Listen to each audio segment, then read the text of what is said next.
Good evening and welcome to this special edition of Cronkite News on Arizona PBS. I'm Mitchell Zimmerman. Thank you for joining us.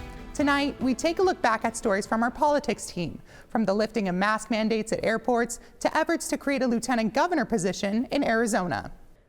As that new program is finalized, the latest data shows that there were more than 3,200 encounters in March at the southwest land border. That is a 1,103% increase from February to March. Cronkite News reporter Andrea Villalobos explains how Ukrainian migrants contributed to that number. More than 5 million Ukrainians fled the war, according to the State Border Guard Service of Ukraine. Some are entering the U.S. through the San Luis port of entry in Arizona. We have maybe about 80 or something, but not the hundreds. The Regional Center for Border Health in Arizona is the first stop for migrants after crossing the border. The center helps them get to their loved ones in the United States, but most Ukrainians are entering through San Diego, California, instead of Arizona. They can go through the customs directly to the port of entry, rather than taking a more dangerous trip like most of the other families are taking through crossing rivers and crossing here in the desert.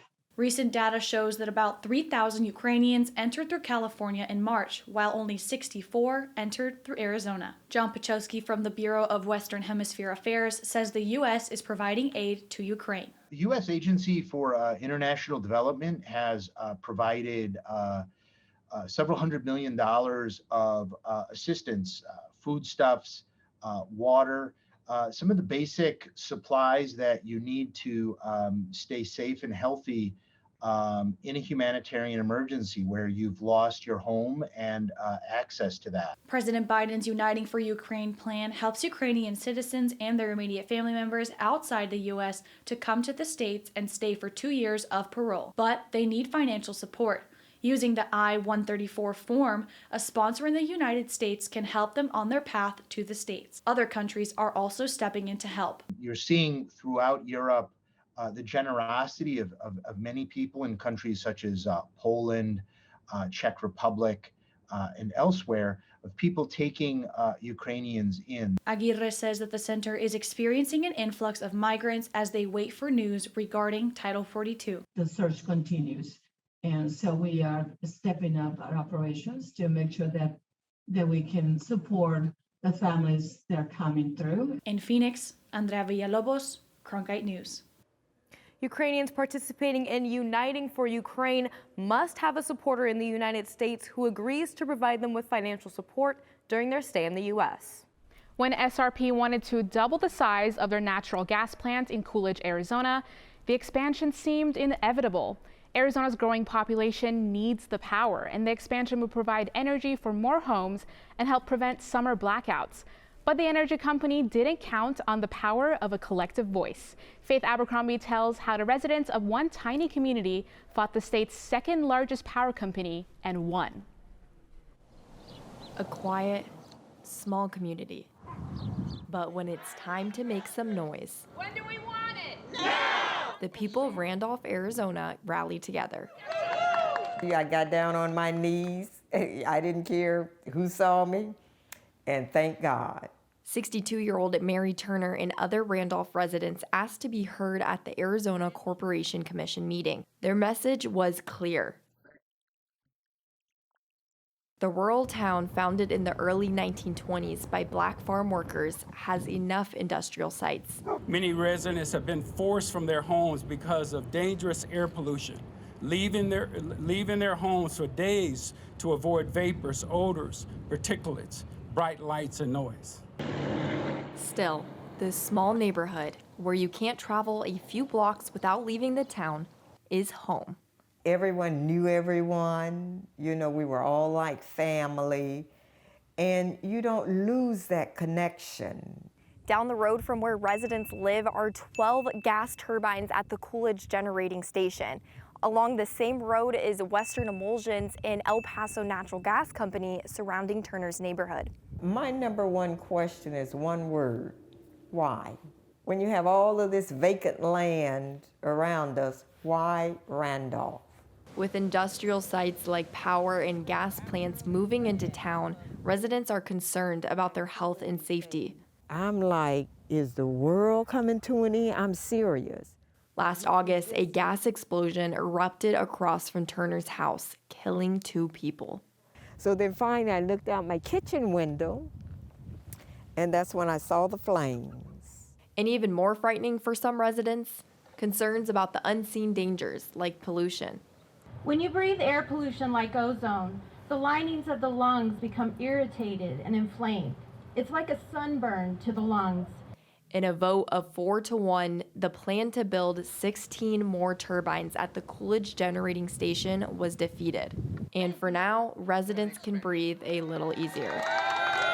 But Turner says the fight for their community is only beginning. That was a great victory for us. And I think not only for Randolph, for the world. I think we told the world something. In Randolph, Faith Abercrombie, Cronkite News. The Arizona Corporation Commission recommended that SRP comes up with a cheaper way to meet the demands of their customers, one that doesn't impact surrounding communities. Travelers will no longer be required to wear masks on public transportation. Cronkite News reporter Raven Payne is at Sky Harbor Airport with the reaction. The decision by the federal court was a surprise for many people when it ruled against the Biden administration's mask mandate for airplanes, trains, and other public transportation. The general feeling around Sky Harbor today was one of relief. There are so many signs up in Sky Harbor Airport, but none telling passengers to wear masks. Since early in the pandemic, passengers on public transportation have been required to wear masks. But in the last 24 hours, it's masks off. It just feels better in the airport because you get to see people's faces, their true identities. Everybody's hiding up under masks and you don't see them smiling. So when you say good morning to someone and they smile, it kind of helps your day. Some airlines are still requiring masks on board based on local ordinances and international travel, despite the mandate being lifted. Although some passengers are still worried about COVID-19, they're glad that they can now exercise their own choices in wearing masks. I'm wearing mine still, but that's a personal preference, trying to be as careful as I can. I'll look forward to having the opportunity to take it off when I feel like it, especially aboard the airplane. One airport volunteer estimates about a third of people were not aware of the mask mandate lifting, like traveler Anthony Garcia, who says he likes being able to breathe again. With the mask, it'd be hard for me to breathe. Plus, I have nose rings and stuff, so just all difficult all types of ways. But I like it. For now, it's one less thing travelers will have to think about. In official statements from both Sky Harbor and Mesa Gateway airports, they say masks will still be recommended in the terminals, but no longer required. In Phoenix, Raven Payne, Cronkite News. A bill working its way through the state legislature could create a new executive office in the state of Arizona. Cronkite News reporter Mitchell Zimmerman explains how this bill could change Arizona's constitution.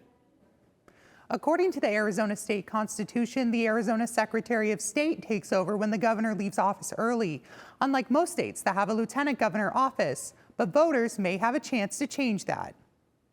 Think about a governor and lieutenant governor like the president and vice president. They're a team from one party, and when you vote for one, you're voting for the potential for the other to take over. This would present to the voters the opportunity to create this first in line to be governor office so that we can have continuity, consistency, predictability. SCR 1024 would establish the office of Lieutenant Governor of Arizona.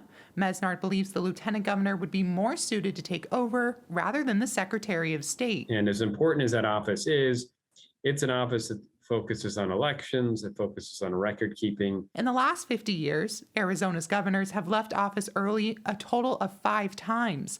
Most recently in 2009, Jan Brewer, a Republican, became governor after Governor Janet Napolitano, a Democrat, was appointed as Director of Homeland Security. We do have a high propensity to have the governor vacate the office. James Strickland with Arizona State University says having the governor and lieutenant governor run together can help solve the issue of party switches if a governor left office early. They run together as running mates. And so in that case, you very often see this wingman analogy. And Senator Mesnard says he doesn't just want this position to be a figurehead. The potential lieutenant governor could run the Department of Administration, which is an agency that's plugged into every area of the government, which is sort of good training ground for them if they then ascend to the governorship.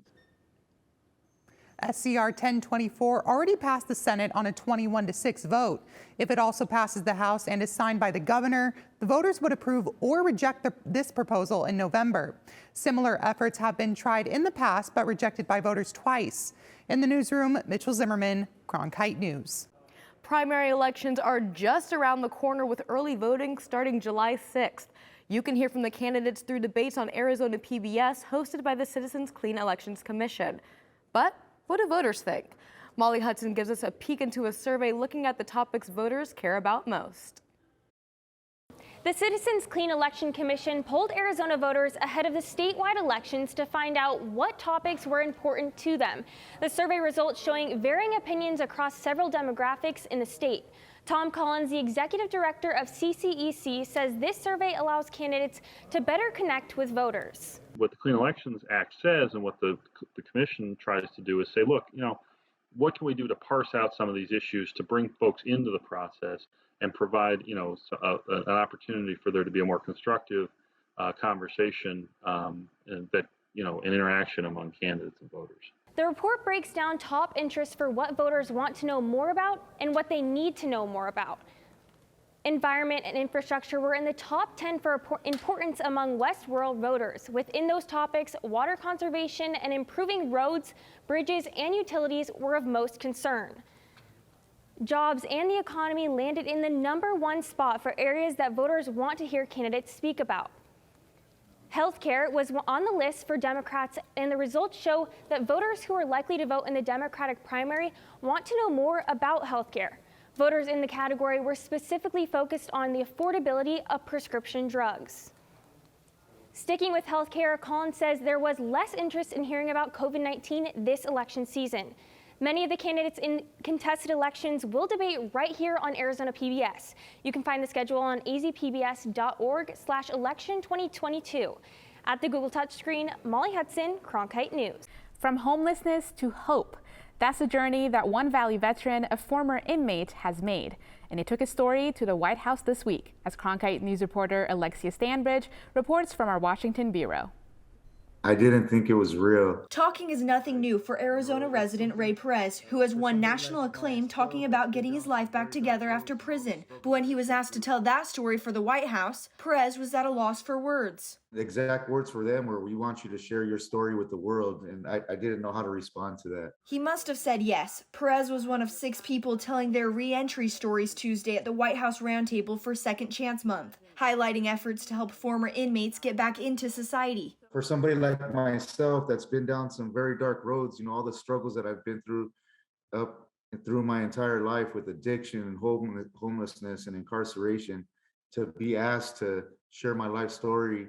The roundtable came as President Joe Biden pardoned 3 inmates and granted clemency to 75 others, and announced a package of plans to help ex-prisoners. The actions we're taking today will have a real impact for someone trying to land a job, find a safe and affordable place to live with their children, and get back on their feet. Those actions include investing in access to health care, housing, education, job opportunities, veteran support, and more. A good job helps someone who was incarcerated take care of themselves and their families, reduces the risk of homelessness, and offers a sense of dignity, purpose, and agency. It was in prison that Perez learned about Department of Veterans Affairs programs to help vets like himself. After his release, he worked with the VA as a peer support specialist, the first to do outreach inside prisons. He also launched Operation Restoring Veteran Hope, a Phoenix nonprofit where vets have helped other vets for the past 5 years. We share our life experiences with them,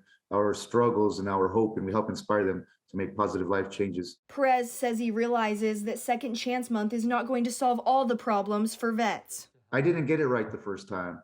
I've had many failed attempts at recovery. But he says it's good to recognize the issue. I believe in second, third, fourth, fifth chances. In Washington, Alexia Stambridge, Cronkite News. Thousands of migrants are anxiously awaiting the removal of Title 42, which will determine whether or not they'll be able to apply for political asylum in the United States or if they'll have to remain in Mexico. Cronkite News reporter Andrea Villalobos is in Nogales, Sonora, Mexico to hear their stories.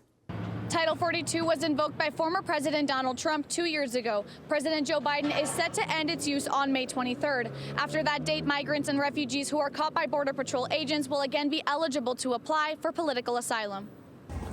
These migrants fled from southern Mexico to seek asylum in the United States. For their safety, they do not want to be fully identified, and we respect their privacy. I was threatened, I was beaten. They put guns to my head. She says she experienced the civil unrest firsthand before coming to the Kino Border Initiative. I'm scared. I'm afraid the cartels could find me. They're all the same and they always find a way to look for us, and I'm afraid to be here. Rosario has a similar story. It makes me sad that my children aren't truly safe and don't have stability.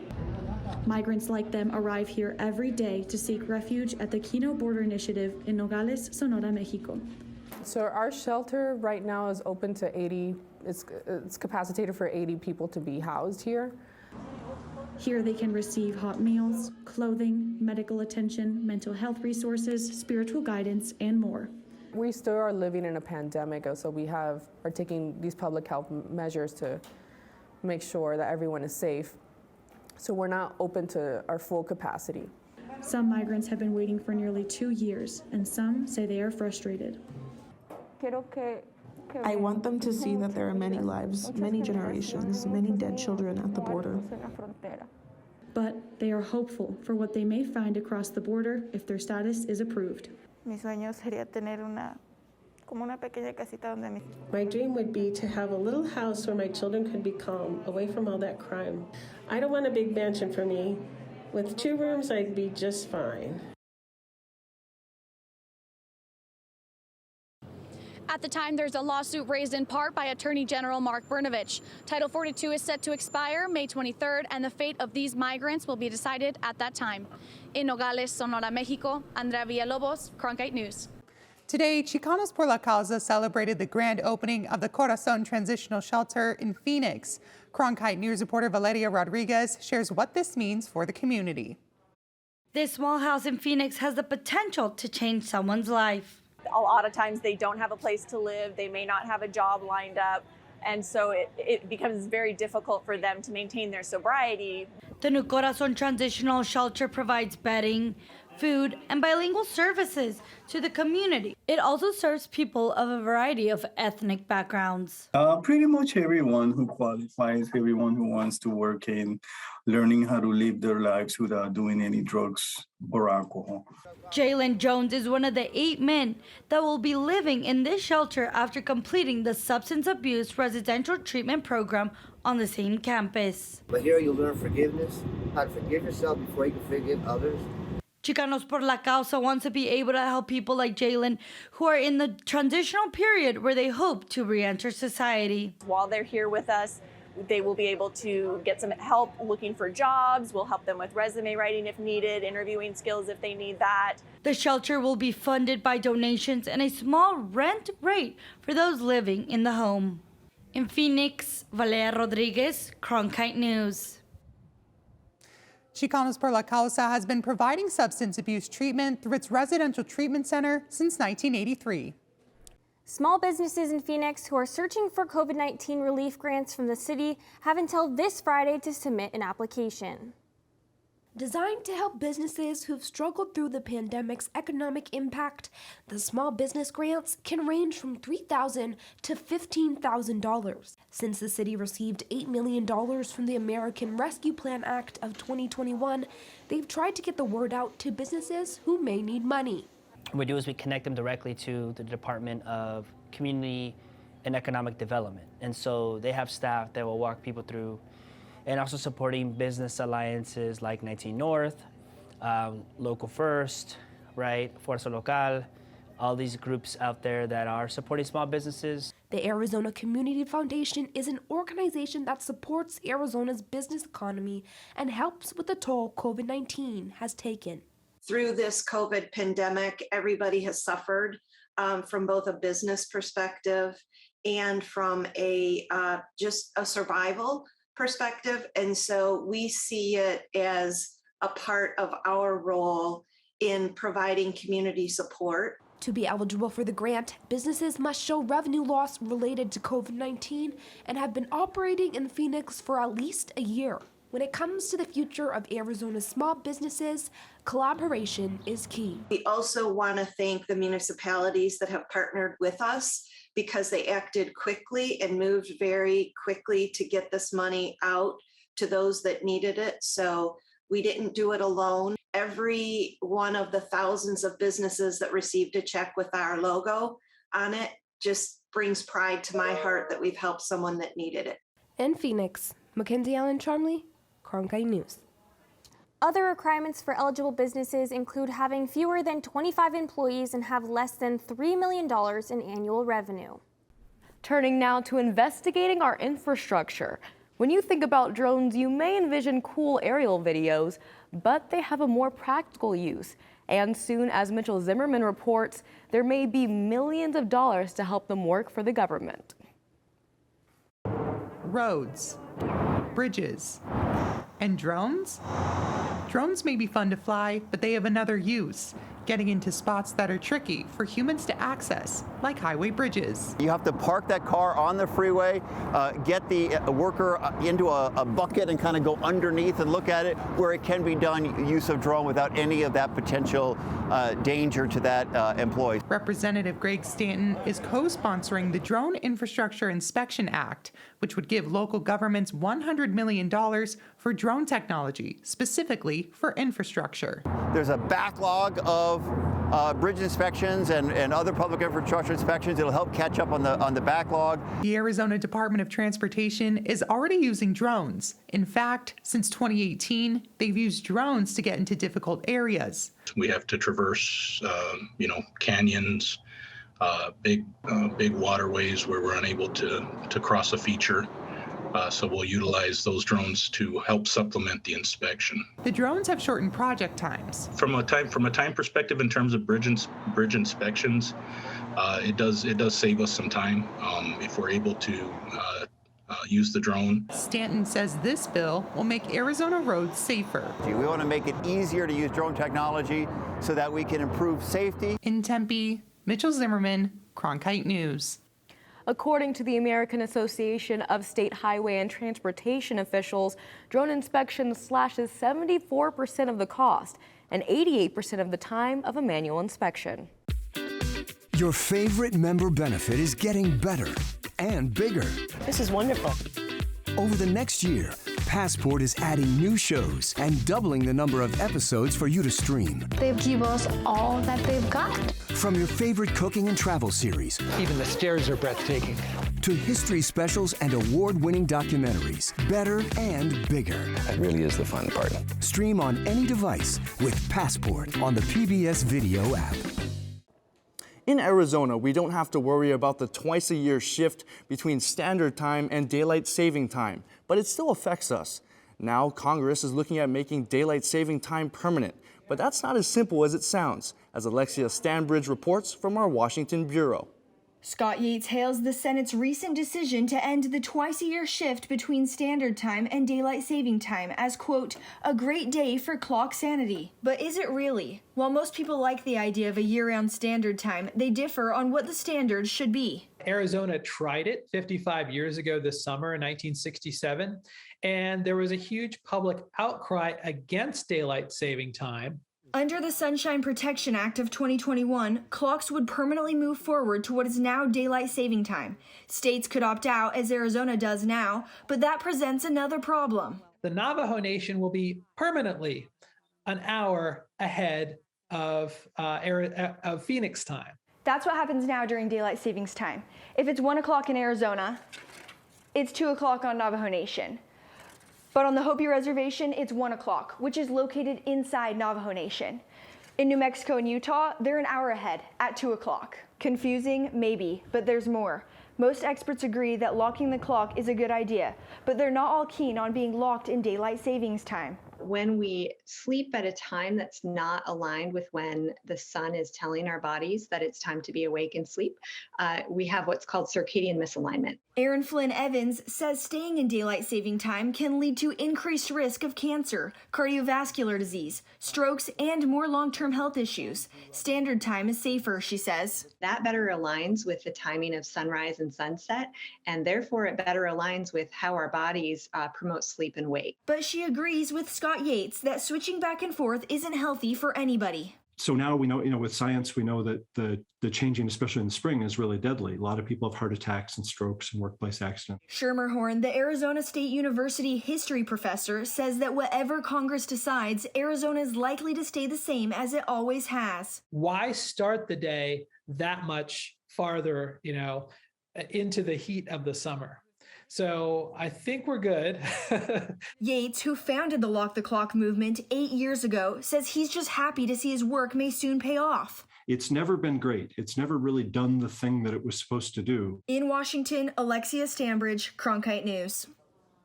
18 states, including Utah and New Mexico, have laws in place to lock the clock year-round in daylight saving time.